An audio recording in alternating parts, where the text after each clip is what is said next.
Last week, while Kaylin was at ballet, Ashley and Maddie and I went shopping together. We needed to get some groceries. And as we made our way through the store, I watched Ashley putting stuff into the cart. A couple of boxes of granola bars, a package of Chips Ahoy. Any Chips Ahoy fans out there? A package of pecan Sandies. All right, that went into the cart. And then like a box of Captain Crunch. And we had some blueberries and strawberries and bananas. And then I threw in a bag of jalapeno-flavored Cheetos because those are the best kind. And we grabbed some Lunchables, and those went in there. And then eventually she grabbed one of these, big boxes of like individually wrapped Doritos and Funyuns and those kinds of things. And that went into the cart. And then she went past like the Lay's and the Pringles, and she grabbed a couple of stacks of, cheddar and sour cream and onion and put those into the cart. And suddenly this little alarm went off in my brain. And I looked at Ashley and I said, what are we feeding our children? What are we training them to eat? I even pointed out to her, I said, there's not much healthy in this cart. And so she put some of it back. Clearly she had a case of the munchies, all right? Clearly she was craving some junk food, and you can judge us as a family or not, but I've been thinking about it all week as I've been preparing for this message. This question has just been in my mind. What are we feeding our family members? What are we training our family members and our friends to eat? What are we teaching them to consume? And I don't know if you've ever had this experience or not, but sometimes when I've had things that are very unhealthy for me for a period of time, I crave something with some sustenance. And after I've been eating poorly for a period of time, I need something that's good and healthy that is going to nourish me. I remember several years ago calling my dad up on the phone, and we were having this conversation, and all of a sudden I said to him right in the middle of the conversation, Dad, I am really craving some celery. And he said, Tim, I can honestly say I've never had that craving before in my entire life. And the reality is because I had been eating poorly, right? I'd been eating poorly, so now I was hungry for something good, hungry for something that is very nourishing. But listen, because I don't know if it happens to you, but it happens to me. I can only eat so much junk food before I get tired, before I get fatigued, before I become irritable and just feeling yucky. That happens when we don't eat healthy, nourishing food. I remember I took a group of people on a trip to a conference one time. And in order to make that conference affordable and cheap, we decided that we were all going to eat off the value menus. And so for 5 days, we ate off the value menu. I mean, fast food every day. And it just wrecked us, right? It was just awful. It was terrible. We ate at McDonald's and Subway and Taco Bell and Chick-fil-A for 5 days straight. And when you do that, it greatly affects your physical well-being to the point where you start to crave things that really nourish your body, like broccoli and green beans and a salad or some fresh chicken.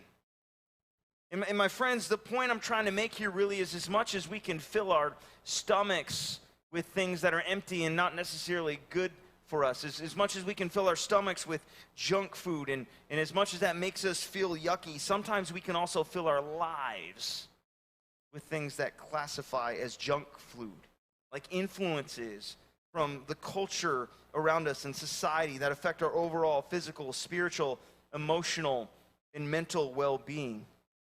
And these things that we often feed off from our culture, that maybe even we feed off from our families, sometimes these choices, they have an effect, a negative effect that affects us individually and as families. And so, it just as we talk about family feuds, those things that bring about conflict and discord in our families that Satan uses to divide us, let's ask the question, let's pose the question this morning, what are we feeding each other?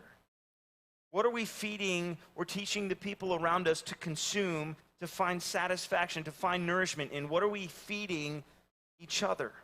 What are we putting in the cart of our lives? What are we feeding our children and our grandchildren or our spouse or roommate? Because reality is whatever we're feeding off of greatly impacts our physical and spiritual well-being. I'm going to talk a lot about food this morning, so I'm just going to prepare you, get ready for lunch afterwards type thing.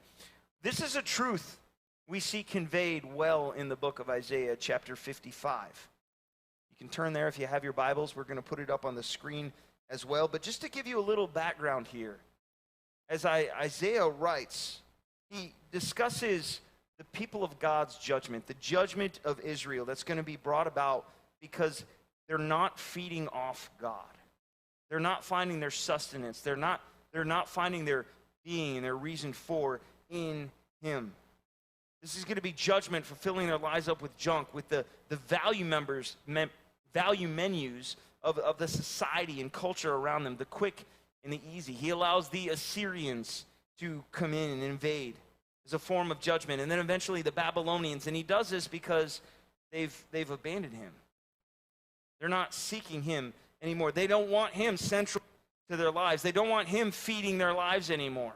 They're running after other things. They're looking for pleasure in other places, looking for meaning in other places. They're running around after other gods. They're engaging in sexual sin. They're filling their lives with things in an attempt to satisfy their own desires for fulfillment and pleasure and security. And they're looking for all of that outside of God's purpose and plan for their life. Isaiah talks about the culture of that day being unjust. They don't do what is right. They seek their own well-being instead of the well-being of others. They take advantage of one another. And so after like 40 chapters of discussing all of this and the judgment that is coming, we come to chapter 55. And Isaiah, as he's declaring God's word, begins to speak of an invitation that he gives in verse 1. This invitation begins with, "Come, all you who are thirsty. Come to the waters, and you who have no money, come buy and eat. Come buy wine and milk without money and without cost. Why spend money on what is not bread and your labor on what does not satisfy? Listen to me," he says, "and eat what is good, and you will delight in the richest of fare. Give ear and come to me. Listen that you may live, and I will make an everlasting covenant with you, my faithful love promise to David." And again, listen to me, because this is the invitation. This reality is fulfilled in the New Testament by the person of Jesus. As mentioned, the first 40 chapters of Isaiah are really focused on the judgment of people filling their lives up with other things besides God, right? Feeding off the spiritual junk around them. And the last 26 chapters really focus on how God is going to make things right again in the lives of his people, his family, through Jesus. And this is one of the reasons that I love Isaiah 55 so much, because it reminds us of what Jesus invites us to. With all that's going around in our world and all that we could be investing in and all that we could be consuming our lives with and feeding off of, God invites us through Jesus. He invites our families to partake in. Jesus invites us to fill ourselves with food and drink that money can't buy. He invites us to participate in something that we ourselves cannot earn. This is what we discover in verse 1 here. It says, "Come, you who are thirsty, you who long for more, who are tired of filling your lives up with all of these other things that don't bring lasting meaning, purpose, joy, or fulfillment. You've been trying to fill your life up with whatever you can. But if you're tired of that, come fill your life with wine and milk." And it's not literally wine and milk. Wine and milk are symbolic of abundance. The abundance that God has for us, that God has to offer, the life-giving reality that he is. You go to the New Testament, you read one of my favorite verses in John chapter 10, verse 10, and it reminds us that the thief comes to steal, kill, and destroy. That's his goal for our families. But Jesus says there, "I have come that they may have life and have it more abundantly." That's the word we're looking for in our families. We want an abundance in our families. And although the text says come and buy here, it says that the hearers can do so without money and without cost. They can taste the abundance of God. They can participate in the abundance of God without money and without cost. And they can do so because of what Isaiah tells them in verse 4 of one of our previous chapters, chapter 53, where Isaiah, 400 years or so before Jesus, describes the death he's going to die. How he took our pain and bore our suffering, was pierced for our transgressions, crushed for our iniquities, so that we could be healed. In other words, Jesus paid for the future of Israel, the future people of God and generations to come, to satisfy themselves on the food that he offers. It's not something we can buy. It's not something we can do for ourselves. He offers health to us and health for our families that we can't get, we can't achieve on our own. He just does it because that's who he is, because he loves us. I remember as a new dad this little mishap that I had with Kaylin when she was little bitty and she was getting mobile and she could crawl around the home and get into different things. And you know how it is, when you have your first child, you got to get all these little annoying locks and put them on your drawers and cupboards and all kinds of things. And you're trying to open a door and you can't because it's child-proof and it's like it's parent-proof too. And I mean, it's super annoying. And so we got to make sure that baby Kaylin is safe because she's mobile and she's running around and she's crawling and getting into things. And so, our home at that time was kind of a double wide with an open concept, and you could go from the living room to the kitchen, the living room to the dining room. You go to the living room to the hallway, down back into the bedrooms, the bathroom. And so, very open. So we had to figure out how to contain baby Kaylin. And the way that we did that was we built this giant wall of pillows and blankets and chairs and soft stuffed animals and those kind of things. And we just surrounded our living room with this stuff. So when she would crawl into it, it would be soft and plushy for her. Super annoying, right? We couldn't afford one of those big, plastic play area type fences that we could put. So we just had to make do with what we had. And I remember I was, sitting down in the living room, wearing my favorite clothes one day, plain white t-shirt, jeans, no socks. I was sitting there working on my laptop, had some church work that I was trying to get done, and I was working very hard, and I kind of forgot about baby Kaylin being in the room, when all of a sudden I feel this cold, wet, unique feeling that I had never felt before on my big toe. And I look up, and there's baby Kaylin, just a munching on my big toe. And I'm like, gross, that is so weird. Who would do that? She was trying to eat me. It was weird. Weird like when Jesus said in John 6:35, I'm the bread of life. And whoever comes to me will never go hungry, and whoever believes in me will never be thirsty. That statement was the fulfillment of Isaiah's prophecy 400 years after his life. Jesus invited the people of his day to feed off him. Feed off him, to eat his flesh, to drink his blood. That's weird.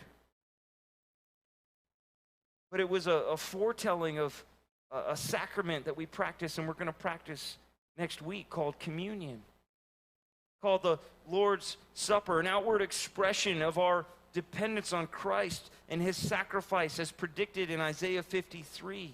That it shows that it's only through him that we can find the abundance of him in our lives, the more that we're looking for. We can't find it in anyone or anything else because only he was able to pay the price. And he paid it with himself. He invites us, Jesus invites us to be filled with himself. He wants us as individuals to be filled with him, as our families to be filled with him, to feed off him. That's what healthy families do. That's what the best families do. It's not judgmental. It's not biased. It's not self-serving. It's just reality. Jesus said, I am the wine. I am the milk. I am the bread. I am the abundance of life.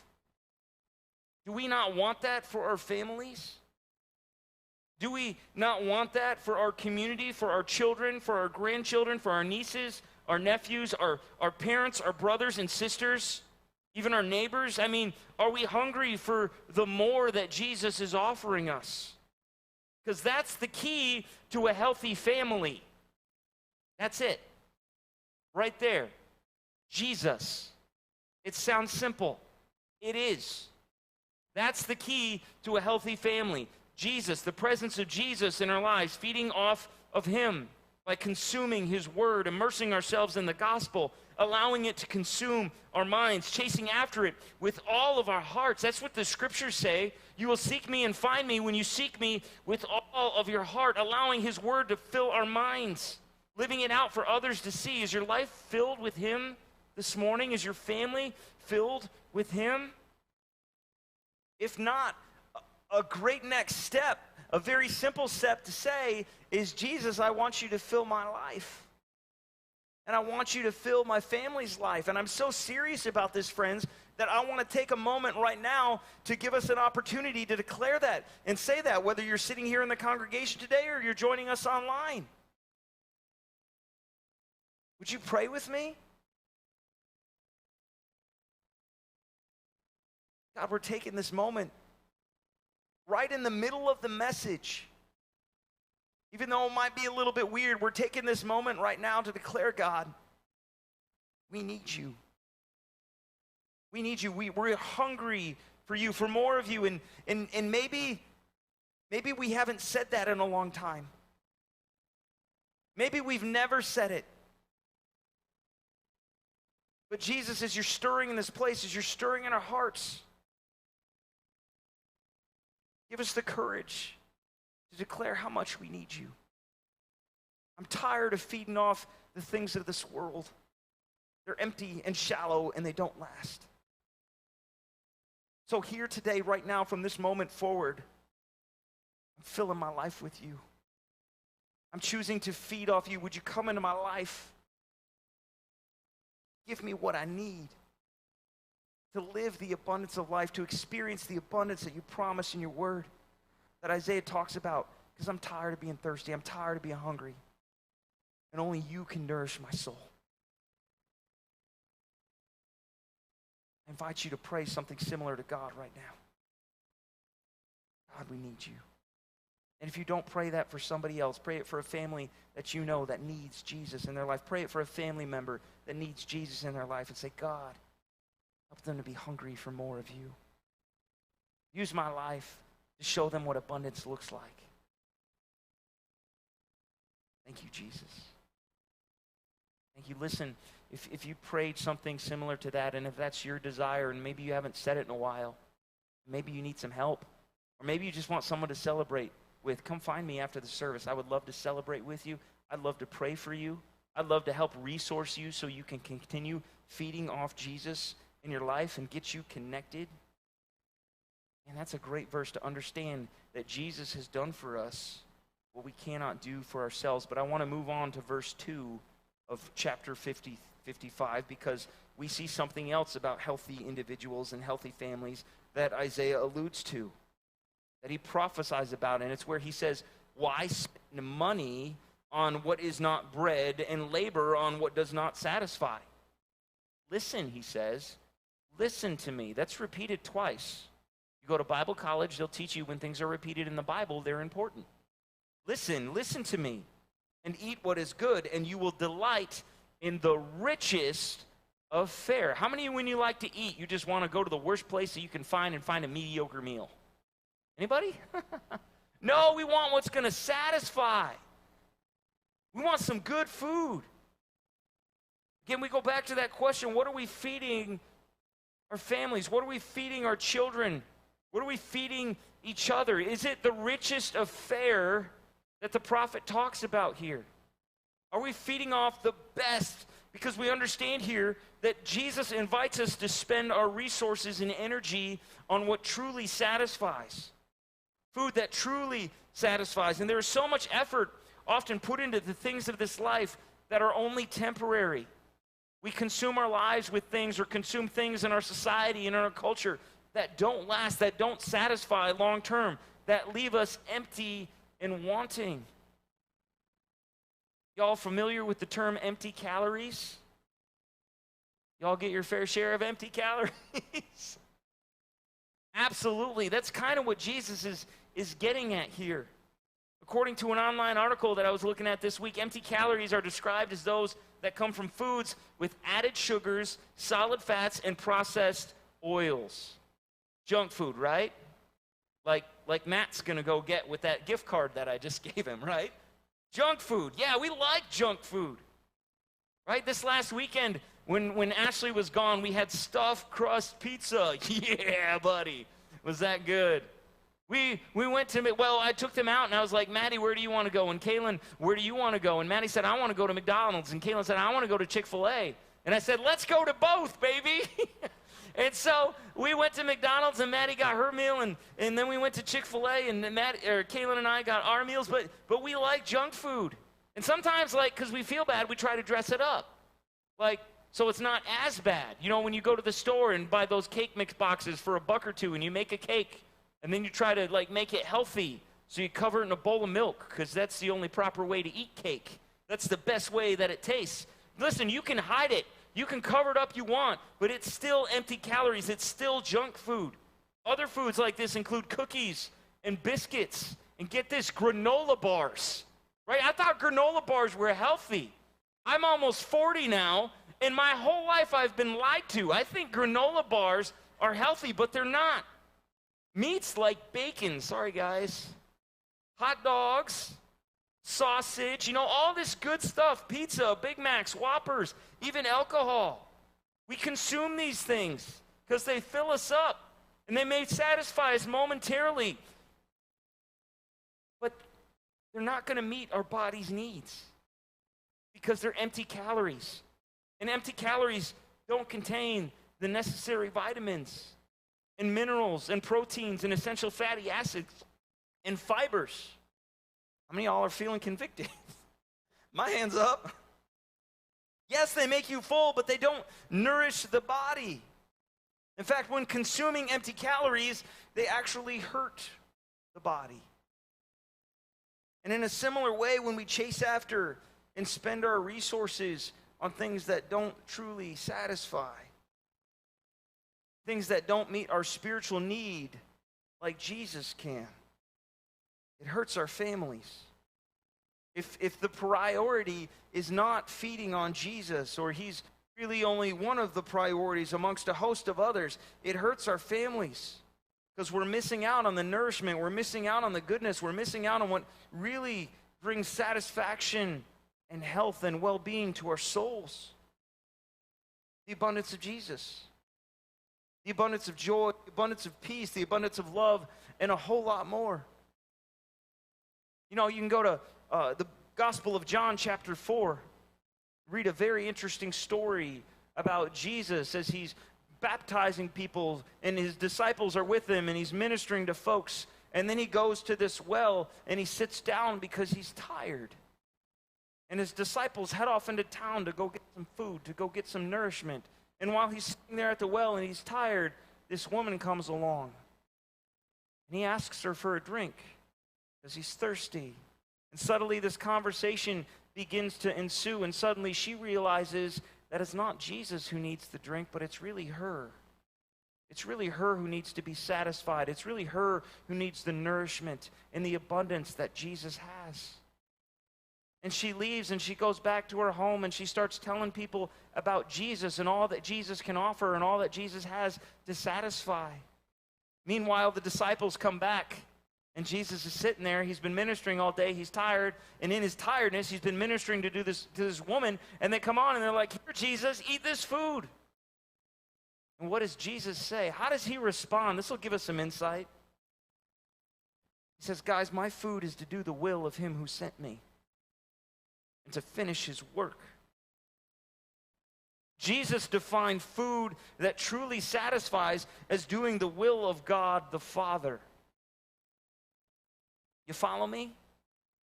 Jesus said his food was to do the will of the Father. In other words, investing in the kingdom of God. He defined that, like Isaiah, as food that truly satisfies and true food that truly nourishes.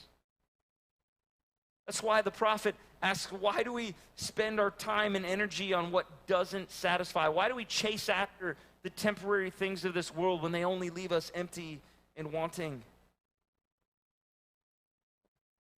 And that begs the question, what are we filling our lives with? What are we chasing after? What are the empty calories that we're consuming, the substitutes for God? When we're feeling depressed, do we run after Jesus? Do we get in the Word? Do we surround ourselves with a fellowship of believers? Or we run into something else? When we need a high, when we want some fun, where do we look for that satisfaction? Do we look for it in Jesus? Are we chasing after other things?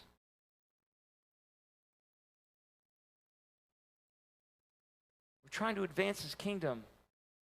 Is that where we find fulfillment?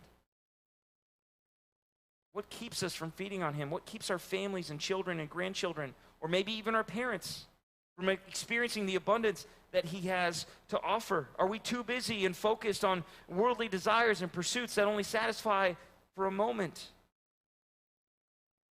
If I can be totally transparent this morning, there was a time in my life where I chased hunting. I chased the outdoors, and that became one of those empty things that I began to pursue. And suddenly, my calendar was focused around hunting season instead of being focused around Jesus and His church. And I look back at that, and I'll tell you what, it hurt my family. Ashley and I were always arguing about how I was spending my time. The kids observed that, and they began to question my priorities. I was teaching them to feed off junk. I was teaching them that satisfaction could be found in something else. I was consuming junk food. Listen, I don't want that for my family. I don't want that for your family. So let's keep things in perspective. That big buck, that's not worth sacrificing the abundance that God has for our family. Right? That trophy, that medal, that thing that we're pursuing, it's not worth sacrificing the abundance that God has for our families. That relationship that we're pursuing because we're tired of being alone, it's not worth sacrificing the abundance that God has for your family. I would encourage us to identify those empty calories that we chase after, those things that we run after that replace Jesus and His church in our lives, and begin reprioritizing and say, this comes first. This is where my nourishment comes from. This is where I go when I'm hurt or when I'm depressed or when I'm suffering. This is where I go to when I have a need in my life. Reprioritize the kingdom and make it first if you haven't already done so. And if I can go on a little bit more, I want to share why. I shared how Jesus has paid the price. It's free, it's without cost. I've shared what, the fulfillment and the abundance that comes from Jesus, but now I want to share why. Because you see, not only does Jesus invite us to freely eat without cost, that which we can't afford, not only does He invite us to satisfy ourselves on what truly nourishes, but also in verse 3, the prophet says, give ear and come to me. Listen that you may live. I will make an everlasting covenant with you, my faithful love promised to David. And just so we're clear here on the words that we need to focus on, it's those of everlasting covenant, everlasting promise, and to whom the promise was made. David. David, who's David? Anybody here named David? First service, we got some Davids. Is it talking about those Davids? No, it's talking about King David. King David, who defeated the mighty giant Goliath when he was just a little boy. Used to sing that song, only a boy named David, only little sling, only a boy named David, but he could pray and sing, right? And then it goes on and tells the story about how he slayed the giant Goliath because he believed that his God was bigger than the giant that he was facing. David, who routed all of Israel's enemies and won victory after victory over adversaries that would come against him. adversaries that were bigger and stronger and more numerous, he exercised tremendous faith in God, even in the most difficult circumstances. And when he was confronted with sin in his life through the prophet Nathan, when he confronted him about his sin with Bathsheba and Uriah, he humbled himself. And it was of him who God said, "This is a man after my own heart," and of whom he made the promise, "You will always have a descendant on the throne." You see, God's promise to David was an enduring nation. It was an enduring people group. The same promise that he made to Abraham, it was a promise of love, an enduring promise, but not one born of natural means. One that was born of supernatural means. So 400 years after this prophecy, Jesus is born. And he's of the lineage of the line of David. But his father is God. God who loved us so much that he came to be God with us, so that we could participate in the promise of David. So we could be a part of this enduring nation, this people group. You see, this is what Isaiah's prophecy reminds us of. Jesus invites us to participate in what lasts forever. Jesus invites us to participate in what lasts forever. Aaron, do you know how long forever is? It's forever. It's forever, right? He invites us and our families to feast that never ends. He invites us to a meal that never ends, to food that never gets old, to a kingdom that never perishes, spoils, or fades. You know, sometimes when we're done with a meal, we put it in a little Tupperware. Like sometimes we save those like Cool Whip containers and we put our leftovers in there and we stick it in the fridge and somehow we forget about it because we can't see through it. And it's like, I wonder what's in that container, right? And we never deal with the container, right? Because we know that it's been in there for so long, and so we just keep pushing it to the back. Somebody else will deal with it. Somebody else will deal with it, because you don't want to open that container. It's got some funk to it, if you know what I mean. It's got a little smell. Listen, the feast that God invites us to, food that Jesus provides us, it's not like that. It doesn't perish. It doesn't spoil. It doesn't fade. This is the theme of Revelation, where we read in chapter 19, the multitudes in heaven rejoicing, saying, "Let us rejoice and be glad, give him glory, for the wedding of the Lamb, the wedding supper of the Lamb has come, and his bride has made herself ready." This is the celebration of Christ and his church, his family coming together. Later on, we read in verse 17 of Revelation 22, John writes exactly what we read in Isaiah. The Spirit and the bride say, "Come." There's that invitation, come. And let those who hear say, "Come." Let those who are thirsty come. And let all who wish take the free gift of the water of life. Growing up, I love getting together with extended family for Christmas. Anybody have big family meals or enjoy having big family meals? It was a part of my upbringing, and we would get together with my aunts and my uncles and my cousins and my grandmas and my grandpas, and we'd all come together and we'd have this big old meal with like turkey and mashed potatoes and gravy and green beans and corn and roll. Anybody hungry yet? I told you you'd be hungry by the end of the service, right? We'd have all this food, all these pies, everything made from scratch. It was absolutely amazing. Just good food, not like empty calories, but really good food. And I loved visiting with my cousins because they would bring backpacks full of toys, like Ninja Turtles and Power Rangers, stuff that I couldn't play with because the cartoons were too violent, right? But for some reason on the holidays I could play with them. And all the fun we would have playing in the basement in our backyard. But listen, something I've noticed over the years as they've gone by is that the family has grown apart. The family has gotten so big that we can't all celebrate together anymore. My cousins have their celebration, and my aunts and uncles have their celebrations, and my wife and I have our celebrations, and the grandparents have to choose which one they're going to go to.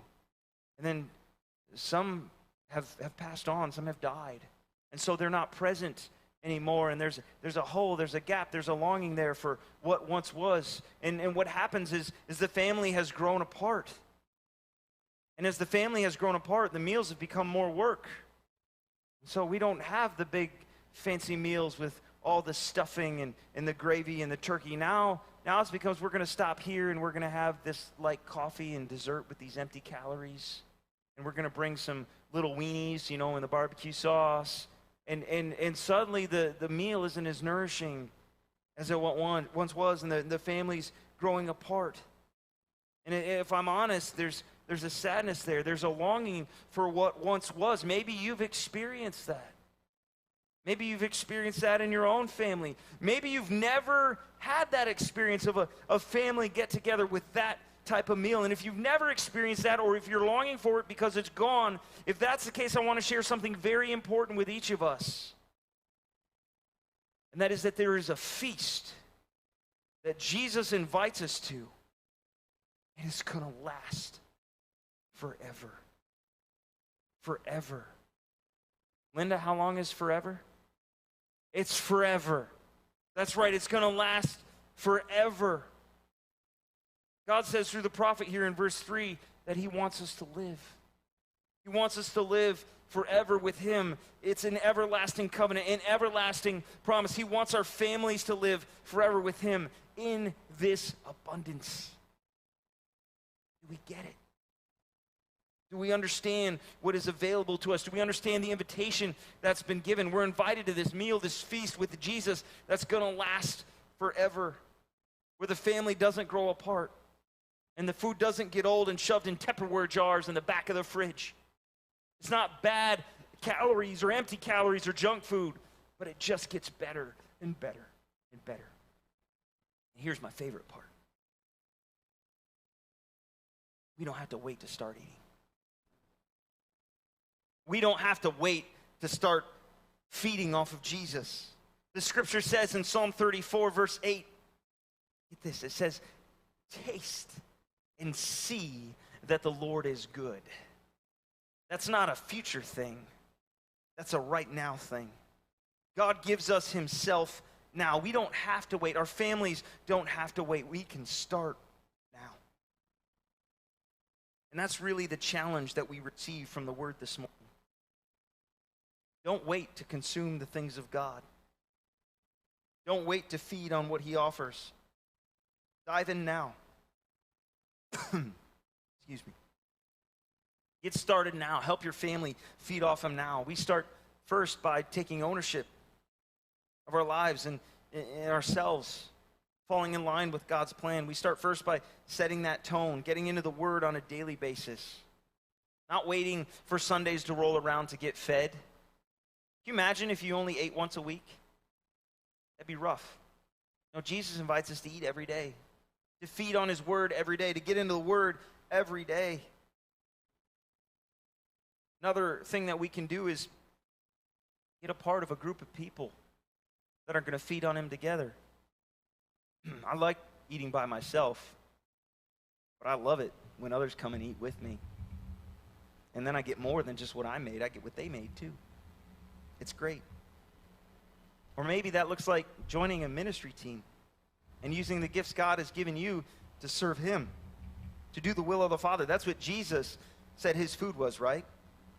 To do the will of the Father. Maybe it looks like, having spiritual conversations at your workplace or at your school or at the local coffee shop with that friend or friend group, helping your family see that Jesus is more than just a part of our lives. But as the scripture says, he is our life. Church, my challenge for us, my challenge for you, my challenge for our families is not to fill ourselves up with junk food. Not to chase after the things of this world, looking for satisfaction, but looking for the good stuff. And do you know where the good stuff is found? Somebody say it, because the rocks are going to cry out. In him, in Jesus, that's right. Jesus is the good stuff. Let's feed on him, because we need it. Our families need it. Our community needs it.